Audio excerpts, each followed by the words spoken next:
আপনার ফোনে যদি কোনো মিসড কল আসে, হ্যাঁ ঠিকই শুনছেন আপনি, আপনার ফোনে যদি কোনো রকম মিসড কল আসে, আপনি ভুলেও কল ব্যাক করতে যাবেন না। হ্যাঁ ঠিকই শুনছেন, ভুলেও কল ব্যাক করতে যাবেন না। আপনার ফোনে যে মিসড কলটি আসছে সেটি আইএসডি নাম্বার হলে আপনি ভুলেও সেটাকে কল ব্যাক করবেন না। কেন জানেন? ধরুন আপনার ফোনে একটি মিসড কল আসলো, সেখানে আইওএস নাম্বার আছে, মানে আমাদের কান্ট্রির 91+ নাম্বারটা নেই, সেইখানে অন্য একটি নাম্বার আছে 1800 ফার্স্টেই, বা কোনো রকম আইওএস নাম্বার দিয়ে যখন শুরু হবে, তখন ওই কলটিতে আপনি যখন কল ব্যাক করবেন, আপনার অ্যাকাউন্ট থেকে হ্যাঁ ঠিকই শুনছেন আপনি, আপনার ব্যাংক অ্যাকাউন্ট থেকে সমস্ত টাকা উধাও হয়ে যাবে।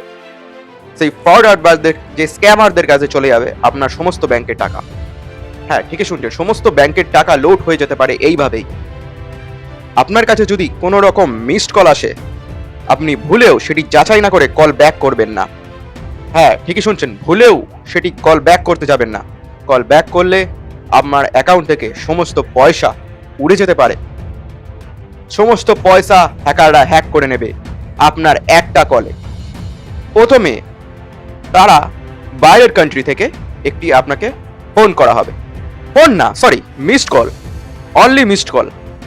সেই মিসড কলের মাধ্যমে আপনি যখন মিসড কলটা এসছে, যখন ফোন বার করে দেখবেন যে আপনার একটা মিসড কল এসছে, তখন হতেই পারে যে এই নাম্বারটি থেকে কে কল করলো, কিন্তু একবার কল করেছে, এটা কে কল করেছে।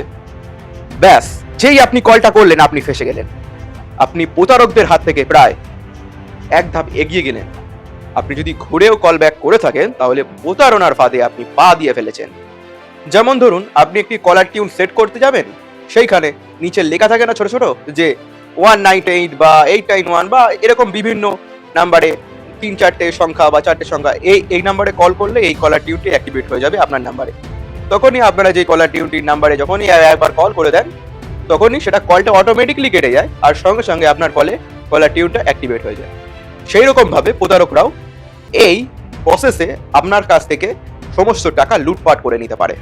এখনো অনেক বাড়িতে গেলে দেখা যাবে যে কিপ্যাড ফোন তারা ইউজ করছে। হ্যাঁ, কিন্তু সেই নাম্বারটা কিন্তু তাদের ব্যাংক অ্যাকাউন্টের সাথে যুক্ত আছে। সেই ব্যাংক অ্যাকাউন্টের সাথে যুক্ত থাকবে, সেই নাম্বারে যখন মিস কল করবে প্রতারকরা, তখন আপনি যখন যেই নাম্বারে কল ব্যাক করলেন, ব্যাস ফেসে গেলেন। বুঝতে পারছেন ব্যাপারটা? এইরকম ভাবে কিন্তু বহু স্ক্যাম হচ্ছে ইন্ডিয়াতে। তাই বলছি, সতর্ক থাকুন।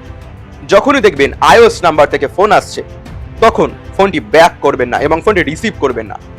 যখন আমাদের কান্ট্রি হবে 91+ দিয়ে যখনই নাম্বার শুরু হবে, তখন সেটা ইন্ডিয়াতে, এবং 91 ছাড়া যদি অন্য কোনো নাম্বার যদি শো হয় আপনার ফোনে, তখন সেটাকে রিসিভ করবেন না এবং ভুলেও মিসড কল আসলেও কল ব্যাক করতে যাবেন না। এরকম বহু সাধারণ মানুষ সমস্যার সম্মুখীন হচ্ছে, তাই সাবধান হয়ে যান। আর এই ভিডিওটা এখনই আপনাদের পরিচিতদের কাছে শেয়ার করুন, তারাও যেন এই প্রতারকদের ফাঁদে পা না দেয়। সতর্ক করার দায়িত্ব আপনার, আর সচেতন থাকার দায়িত্ব আপনার। আবারও দেখা হবে আরো একটি ভিডিওর মাধ্যমে। ততক্ষণ নিজের খেয়াল রাখুন, সুস্থ থাকুন আর দেখতে থাকুন ইউবিআই বাংলা টিভি। ধন্যবাদ।